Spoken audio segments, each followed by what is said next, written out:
Welcome to studio S news బులెటిన్ల ముందుగా headlines. ఢిల్లీలో కర్తవ్య భవన్ను ప్రారంభించిన ప్రధాని మోదీ.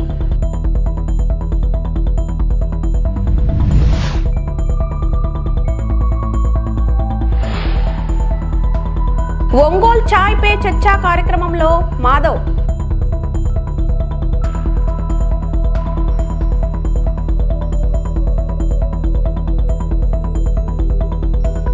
వారణాసిలో గంగా నది ఉధృతి.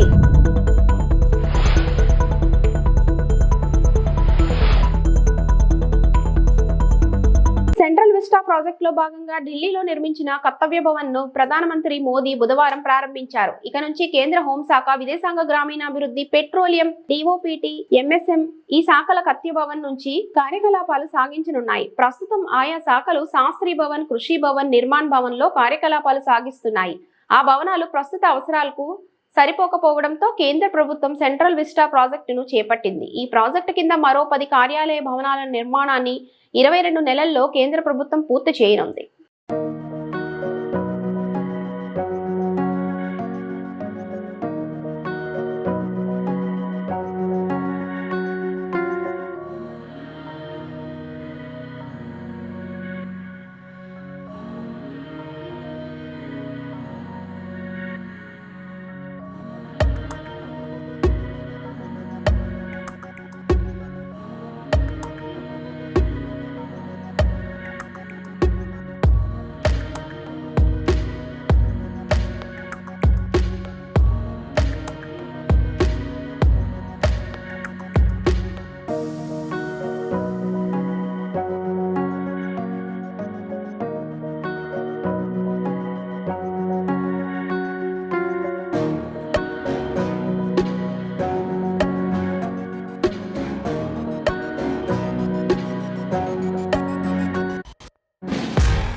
ఉత్తరప్రదేశ్లోని వారణాసిలో గంగా నది ప్రమాదకర స్థాయిని దాటి ప్రవహిస్తోంది. ఫలితంగా స్నానఘాట్లు మునిగిపోయాయి. సమీపంలోని ప్రాంతాల్లోకి వరద నీరు చేరింది. ఆలయాలు, దుకాణాల్లో మోకాళ్ల లోతు నీరు నిలిచింది. స్నానఘాట్ల వెంబడి అధికారులు రెస్క్యూ సిబ్బందిని మోహరించారు. భక్తులకు ఘాట్లలోకి అనుమతించడం లేదు. వరదల కారణంగా భక్తుల సంఖ్య భారీగా పడిపోయిందని స్థానికులు తెలిపారు. ఎగువన భారీ వర్షాలు కురుస్తుండటంతో గంగా నది గత 4-5 రోజులుగా ఉప్పొంగి ప్రవహిస్తోందని అధికారులు తెలిపారు. మరికొన్ని రోజుల పాటు ఇదే పరిస్థితి కొనసాగే అవకాశం ఉందన్నారు.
నాసిరకం మద్యంతో జగన్ సర్కారు పేదల సొమ్ము కొల్లగొట్టిందని, దానిని ప్రక్షాళన చేసేందుకు కూటమి సర్కారు యత్నిస్తోందని బీజేపీ రాష్ట్ర అధ్యక్షుడు మాధవ్ అన్నారు. ఒంగోలు పర్యటించిన ఆయన చాయ్ పే చర్చా కార్యక్రమం నిర్వహించారు. ప్రధాని మోదీ, సీఎం చంద్రబాబు ఆధ్వర్యంలో రాష్ట్రం అభివృద్ధి చెందుతోందని చెప్పారు. ఏడాది కాలంలో సంక్షేమ పథకాలు అమలు కావడంతో పాటు పెట్టుబడులు వస్తున్నాయని పేర్కొన్నారు. తాగాలి, నేను పెట్టిన రేటుకే మీరు కొనాలి అనే వ్యవస్థ ఏదైతే ఉందో అత్యంత లోపభూయిష్టమైన వ్యవస్థ. తాగటం హానికారం, తాగకుండా అందరూ విముక్తి కావాలని మనం అందరం ప్రయత్నం చేస్తున్నాం. నాణ్యమైన సరుకైన సరళమైన ధరలో రావాలి, ఆ విధంగా ప్రయత్నం జరగాలి. మద్యపాన నియంత్రణ పైన కూటమి కట్టుబడి ఉంది. ఆ విధంగా ఎక్కడెక్కడ అవకాశాలున్నా నియంత్రణ చేసే విధంగా ప్రయత్నం చేస్తూనే ప్రజల్ని యొక్క డబ్బుని దోచుకునే పరిస్థితి కాకుండా ఆ విధంగా చేసే పరిస్థితి మేము తీసుకురాబోతున్నాం. తొలి అడుగు 4.1 చంద్రబాబు నాయుడు గారిది, 11 వసంతాల నరేంద్ర మోడీ గారిది. ఈ యొక్క డబుల్ ఇంజన్ సర్కార్ మన రాష్ట్రంలో ఏ విధంగా పనిచేస్తుంది అని ఒక విషయాన్ని తెలియజేయడానికి, అలాగే ఒక్క సంవత్సరంలో మన రాష్ట్రానికి 9,70,000 కోట్ల రూపాయలు పెట్టుబడులు వచ్చాయి. శ్రీ పల్లికొండేశ్వర స్వామి దేవస్థానంలో ఘనంగా జరిగిన ప్రదోష పూజలు. నాగలాపురం మండలం సురుటుపల్లి గ్రామంలో వెలిసిన శ్రీ పల్లికొండేశ్వర స్వామి దేవస్థానంలో మంగళవారం ప్రదోష పూజలు అంగరంగ వైభవంగా నిర్వహించబడ్డాయి. ఈ సందర్భంగా ఆలయ పరిధిలో శ్రీ నందీశ్వర స్వామి, శ్రీ వాల్మీకేశ్వర స్వామి విగ్రహాలకు పూజలు నిర్వహించారు. అభిషేకాల అనంతరం అలంకరణ, దీపారాధన, పంచామృత అభిషేకం, వేద పారాయణలు ఘనంగా నిర్వహించబడ్డాయి. ప్రదోష సందర్భాన్ని పురస్కరించుకొని ఆలయంలోని నందీశ్వరుని విగ్రహానికి పాలు, పెరుగు, తేనె, చందనం, పసుపుతో అభిషేకాలు చేసి భక్తులకు దర్శనంగా ఉంచారు. ఈ కార్యక్రమంలో అధిక సంఖ్యలో భక్తులు పాల్గొని స్వామివారి కృపకు పాత్రులయ్యారు. వారికి ఆలయ ప్రాంగణంలో దీపం, నైవేద్యం, తీర్థ ప్రసాదాలు పంపిణీ చేశారు. ఈ కార్యక్రమం స్వామి ఆలయ ధర్మకర్తల ఆధ్వర్యంలో కొనసాగింది. అధ్యక్షులు, సిబ్బంది, అర్చకులు భక్తుల సౌకర్యాలపై ప్రత్యేక దృష్టి పెట్టారు.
క్షేత్రస్థాయిలో పంటలపై రైతు సేవా కేంద్రాల సహాయకులకు ప్రకృతి వ్యవసాయంపై 2వ రోజు శిక్షణ.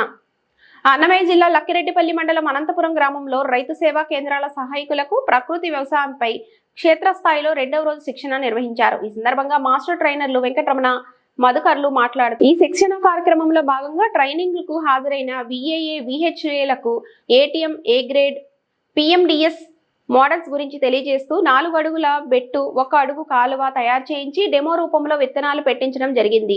అలాగే 4 అడుగుల బెడ్ తయారు చేసి ఆ బెడ్ లో పెట్టే ప్రతి పంట గురించి విహెచ్ఏలకు వివరించడం జరిగింది. ఏటీఎం మోడల్ ముఖ్య ఉద్దేశం నిరుపేద రైతులకు 15,000 నుంచి 20,000 రూపాయల ఆదాయం వచ్చే విధంగా ప్లాన్ చేయడం. 365 రోజులు ఏటీఎం మోడల్ ఉండడం వలన భూసారం పెరుగుతుందని, రసాయనాల వాడకంతో భూమిలో పౌష్టిక విలువలు తగ్గిపోతున్నాయని, దీని ఫలితంగా మనం తీసుకునే ఆహారంలో సూక్ష్మ పోషకాలు తగ్గిపోతున్నాయని, ఇది అనారోగ్య సమస్యలకు దారితీస్తుంది. అలాగే ప్రకృతి వ్యవసాయం ద్వారా తక్కువ వర్షపాతం ఉన్న ప్రాంతాల్లో నీటిపారుదల సౌకర్యం లేని మెట్ట భూముల్లో కూడా ఏడాదికి 3 పంటలు పండించవచ్చని వివరించారు. ఈ కార్యక్రమంలో లక్కిరెడ్డిపల్లి ఏడీఏ జయరాణి, విఏఏలు, విహెచ్ఏలు, ప్రకృతి వ్యవసాయ సిబ్బంది పాల్గొన్నారు.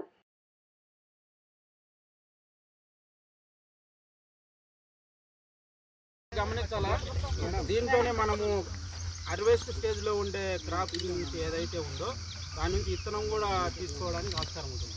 మిగలబెట్టి ఇప్పుడు ఆడ క్యారెట్ మనం పెరికేసినాము, అది ఉంటే విత్తనం తీసుకునేవాళ్ళం. ఆల్రెడీ మేడం మీరు ఇంతకుముందు ఆడ చూసారు కదా మా ఫీల్డ్లో కృష్ణాపురం దగ్గర ముల్లంగి అది ఎందుకంటే పెట్టేసాము విత్తనానికి. ఎందుకంటే కొన్ని విత్తనాలకు పెట్టేసుకుంటే రేపు పొద్దున మళ్ళీ మనకు ఖర్చు తగ్గుతుంది. అందుకోసం తర్వాత మన దాంట్లోది మనకి వేస్తే మన ఏమంటారు దాన్ని కెమికల్ సీడ్ అనేది బాగుంటుంది అంతే కదా. సో అందుకోసం మళ్ళీ మన దాంట్లో వేసుకుంటే బాగా వస్తుంది. చాలా మంది ఏమనుకుంటారంటే గడ్డ ఇది వెళ్ళిపోతుంది గడ్డ మనకు. ఎందుకంటే ఇది మనం ఎప్పుడైతే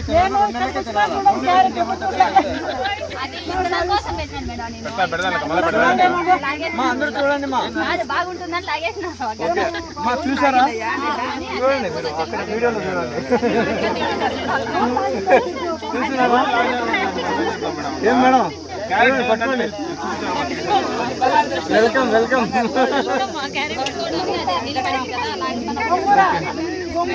మళ్ళీ పెడతాను మేడం. గోర్చిక్కుడు ఒకటి నువ్వు చెప్పండి. అనప మేడం అనప మేడం అనప ఆముదం ఆముదం మీరు చెప్పండి.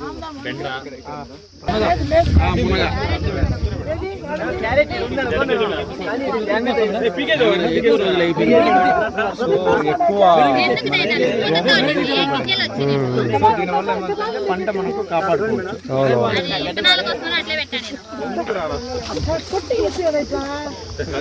ఏదైతే మొక్కకు అవసరమో ఆ NPK అనేది దీంట్లో పుష్కలంగా ఉంటుంది. దీన్ని మనము ఒక ఎకరాకు వచ్చేసి 100 కేజీలు పేడ తీసుకుంటాం. 100 కేజీల పేడకు 2 కేజీలు శనగపిండి, 2 కేజీలు బెల్లము, మూత్రము తగినంత తీసుకుంటాం. ఆవు మూత్రం.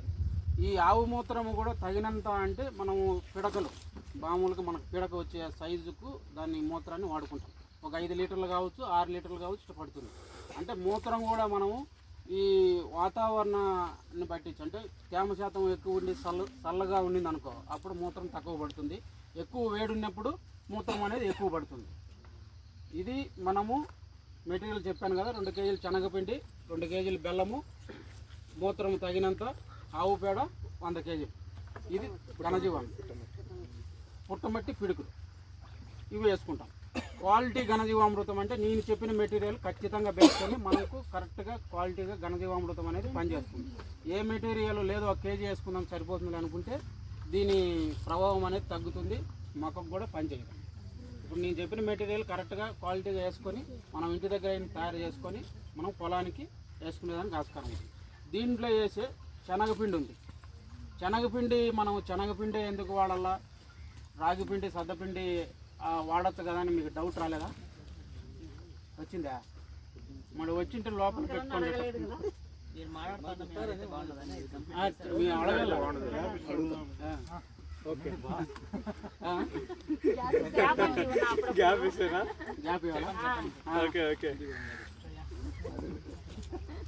Okay okay. శనగపిండి, బెల్లము, పుట్టమట్టి ఇవి వాడతాము. ఏడ కూడా మనము 1 or 2 days మాత్రమే తీసుకొని వాడాలి. ఎక్కువ రోజులు ఉండిందనుకో పేడ దాంట్లో ఉండే అదే సూక్ష్మజీవులు ఏదైతే ఉండే పోషక విలువలు అనేవి పోతాయి. అందుకోసం 1 or 2 days మాత్రమే మనము పేడ సమకూర్చుకొని ఎరువు అనేది తయారు చేసుకోవాలి. నెక్స్ట్ మూత్రం అనేది ఏం చేస్తామంటే మూత్రం 1 year ఉన్నా ఇబ్బంది లేదు, బాగా అది ఇంకా జర్మినేట్ అయ్యి బాగా ఇదవుతుంది, ఫామ్ అయిపోతుంది. ఇబ్బందిలో అది బాగా పనిచేస్తుంది. ముఖ్యంగా ఈ మనము శనగపిండి అనేది మార్కెట్లో 90 రూపాయలు, 100 రూపాయలు, 150 రూపాయలు కూడా ఉంది. అది లేకుండా మనం పప్పు ధాన్యాల పిండి మాత్రమే వాడుకోవాలి. పప్పు ధాన్యాల పిండిని ఎందుకు వాడుకోవాలని అంటే మామూలుగా మనం సద్దపిండి, రాగిపిండి, జొన్నపిండి వాడితే మీకు ఆల్రెడీ తెలుసు వాటిల్లో కార్బోహైడ్రేట్స్ ఎక్కువ ఉంటాయి. అవి వీటిల్లో ఉండే సూక్ష్మజీవులు అంటే కంటికి కనిపించని పోషక విలువలు కాబట్టి సూక్ష్మజీవులు కాబట్టి వాటికి అరిగించుకునే గుణం తక్కువ ఉంటుంది, చనిపోయేదానికి ఆస్కారం ఉంటుంది. శనగపిండిలో మనకు ప్రోటీన్స్ ఉంటాయి అధికంగా. శనగపిండిలో ప్రోటీన్సే కదా ఉండేది, తెలుసా? ప్రోటీన్సే కదా. చెప్పండి తలకాయ టూపితే. పెందుర్తి మార్కెట్ కమిటీ డైరెక్టర్ గా లక్కీ గోవింద్ నియమితులయ్యారు. ఈ సందర్భంగా పెందుర్తి ఎమ్మెల్యే పంచకర్ల రమేష్ బాబుని మర్యాదపూర్వకంగా కలిసి తాను ఈ పదవిలో నియమించినందుకు లక్కీ గోవింద్ కృతజ్ఞతలు తెలిపారు. నిబద్ధతతో నిష్పక్షపాతంగా పార్టీలో పనిచేస్తున్నటువంటి వారికి ఎప్పుడూ ప్రాధాన్యతనిస్తూ వారికి అన్ని వేళలా అండగా ఉంటున్న ఎమ్మెల్యే రమేష్ బాబుకి ప్రత్యేక ధన్యవాదాలు తెలిపారు. ఈ సందర్భంగా ఎమ్మెల్యే పంచకర్ల రమేష్ బాబు మాట్లాడుతూ కూటమి ప్రభుత్వం ప్రజా సంక్షేమ కార్యక్రమాలను అనేక చేపడుతుందని, వాటిని ప్రజలకు మరింత చేరువ చేసేందుకు కృషి చేయాలని మార్కెట్ కమిటీ డైరెక్టర్లను కోరారు. పార్టీ కోసం కష్టపడిన ప్రతి ఒక్కరికి పదవులు ఇచ్చేందుకు జనసేన పార్టీ అధినేత పవన్ కళ్యాణ్ దృఢ నిశ్చయంతో ఉన్నారని, ఆయన ఆశలకు అనుగుణంగా తాము పనిచేస్తున్నామని ఎమ్మెల్యే పంచకర్ల తెలిపారు. రైతులకు ప్రజలకు సేవ చేసే బాధ్యతాయుతమైన పదవి ఇచ్చిన పెందుర్తి ఎమ్మెల్యే పంచకర్ల రమేష్ బాబుకి లక్కీ గోవింద్ ప్రత్యేక ధన్యవాదాలు తెలిపారు. తనకు ఇచ్చిన ఈ బాధ్యతను ప్రతిష్టాత్మకంగా నెరవేరుస్తానని, మార్కెట్ యార్డ్ బలోపేతానికి తన వంతుగా కృషి చేస్తానని ఆయన ఈ సందర్భంగా తెలియజేశారు. ఈ కార్యక్రమంలో పెందుర్తి నియోజకవర్గం తెలుగు యువత అధ్యక్షులు కోటిబోని సీను యాదవ్, 94వ వార్డు తెలుగుదేశం పార్టీ సీనియర్ నాయకులు కాదారపు కృష్ణ, కోరాడ సీను, నమ్మి అశోక్, 95వ వార్డు తెలుగుదేశం పార్టీ నాయకులు బాదంపూడి కృష్ణ, జనసేన పార్టీ నాయకులు దాకారపు ఈశ్వర్రావు, చీరరాజు, ఉరిటి సీను, బొబ్బిలి శేఖర్ తదితరులు పాల్గొన్నారు.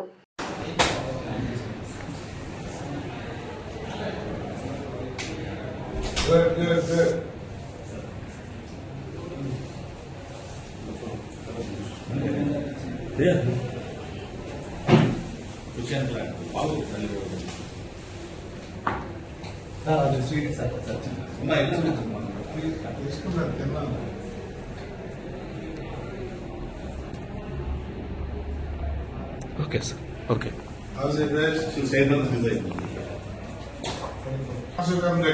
లక్కీ గోవింద్ ఈరోజు మార్కెట్ కమిటీ డైరెక్టర్గా నాకు అవకాశం కల్పించినందుకు మన అందరి ప్రీతమ నాయకులు శ్రీ పంచకర్ల రమేష్ బాబు గారికి ప్రత్యేకంగా కృతజ్ఞతలు తెలియజేసుకుంటున్నాను. అలాగే జనసేన పార్టీ అధినేత డిప్యూటీ సీఎం శ్రీ పవన్ కళ్యాణ్ గారికి, అలాగే ఆంధ్రప్రదేశ్ ముఖ్యమంత్రి వర్యులు శ్రీ నారా చంద్రబాబు నాయుడు గారికి, బీజేపీ అధిష్టానానికి అందరికీ పేరు పేరున నా ధన్యవాదాలు తెలుపుకుంటున్నాను. అలాగే ఈ రోజు మార్కెట్ కమిటీ డైరెక్టర్ గా నాకు అవకాశం దొరికింది.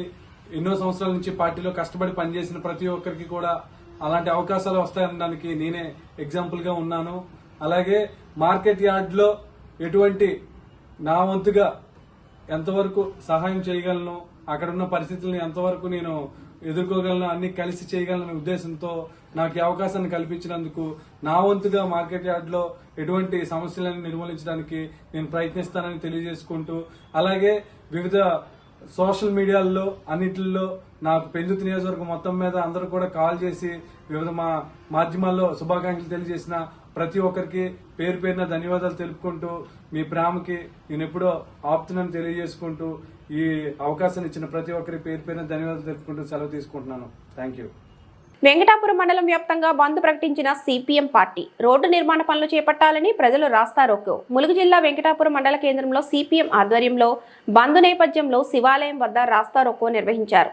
ఈ కార్యక్రమంలో సిపిఎం నాయకులు కట్ల లక్ష్మీచారి మాట్లాడుతూ, వెంకటాపురం నుండి రాళ్లవాగు వరకు ఇసుక లారీల వల్ల 38 కిలోమీటర్ల మేరకు రోడ్లు గుంతలు గుంతలుగా చాలా అధ్వానంగా మారాయని, వెంటనే నిధులు కేటాయించి ప్రధాన రహదారి మరమ్మతులు వెంటనే ప్రారంభించాలని సిపిఎం ఆధ్వర్యంలో ప్రభుత్వాన్ని డిమాండ్ చేశారు. రోడ్డు సమస్యలు పరిష్కరించే వరకు సిపిఎం పోరాటాలు కొనసాగుతూనే ఉంటాయని ఈ సందర్భంగా తెలిపారు. ఈ కార్యక్రమంలో సిపిఎం పార్టీ నాయకులు, కార్యకర్తలు, ప్రజలు తదితరులు పాల్గొన్నారు.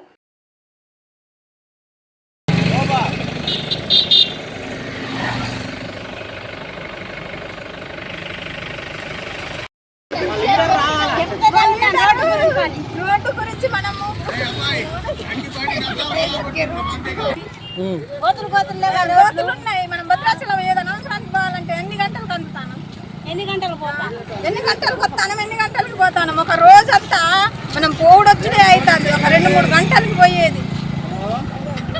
గత 2 నెలలు బట్టి ఆర్టీసీ బస్సులు లేక అస్తవ్యస్తం పరిస్థితిలో ఉన్నది. వెంకటాపురం నుండి చర్ల మార్గం గుంతలు ఉండడం వల్ల ఆర్టీసీ రావట్లేదు.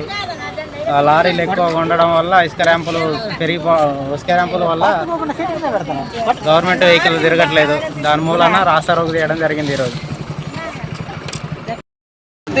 సిపిఎం జయప్రదం చేయండి మండల వ్యాప్త బంధుని, జయప్రదం చేయండి మండల వ్యాప్త బంధుని నిర్మాణం చేపట్టాలి. వెంకటాపురం చేకరగూడెం దాకా రోడ్లను కేటాయించాలి 100 కోట్ల బడ్జెట్ ని కేటాయించాలి 100 కోట్ల బడ్జెట్ ని నిర్మాణం చేయాలి. వెంకటాపురం నుంచి ఎకరగూడ వరకు రోడ్ల నిర్మాణాన్ని చెప్పండి. నినాదాలు చెప్పండి. వెంకటాపురం నుంచి ఎకరగూడ వరకు రోడ్లకు నా పేరు కట్ల నరసింహాచారి, ములుగు జిల్లా సిపిఎం పార్టీ జిల్లా కమిటీ సభ్యుడిని. ఈరోజు ములుగు జిల్లా వెంకటాపురం మండల కేంద్రంలో రోడ్లు బాగు చేయాలని చెప్పేసి, రోడ్లకు నిధులు కేటాయించాలని చెప్పేసి మండల వ్యాప్త బంద్ని చేయడం జరిగింది. సిపిఎం పార్టీ ఆధ్వర్యంలో ఈరోజు చేయడం జరిగింది. గత 4 నెలల నుంచి కనీసం ఆర్టీసీ బస్సు కూడా సౌకర్యం వెంకటాపురానికి సంబంధించి లేకపోవడంతో ఈ వెంకటాపురం మండలానికి ఆనుకున్నటువంటి గిరిజన గ్రామాలు అట్లాగే ఇవన్నీ కూడా బాగా ఇబ్బందుల వాతావరణం నెలకొన్నది. ఈ రోడ్లు ఇసుక లారీలు చేపట్టి బాగా గుంతలు కావడంతో అసలు రోడ్డు ప్రయాణించే స్థితి కూడా లేని పరిస్థితి. ఎవరికైనా జబ్బు చేసినా అర్జెంట్ అయినా కనీసం హాస్పిటల్ పని మీద పోవాలన్నా కానీ నానా ఇబ్బందులు నెలకొని ఉన్నది. అట్లాంటి తరుణంలో కనీసం ఇటు ఉన్న ఈ భద్రాచలం నియోజకవర్గానికి ఉన్నటువంటి మన ఎమ్మెల్యే గారు పట్టించుకోవడం లేదు. అట్లే ఇటున్నటువంటి సీతక్క గారు కూడా పట్టించుకోవడం లేదు. కాబట్టి దీన్ని వెంటనే ప్రభుత్వం స్పందించి వెంటనే నిధులు కేటాయించి ఈ యొక్క రోడ్డుని పునర్నిర్మాణం చేసి ఇటున్న గిరిజనులకు ఇప్పుడు న్యాయం చేయాలని చెప్పేసి ఈరోజు ఈ కార్యక్రమం చేయడం జరిగింది. ఈ వార్తలు ఇంతటితో సమాప్తం. నమస్తే.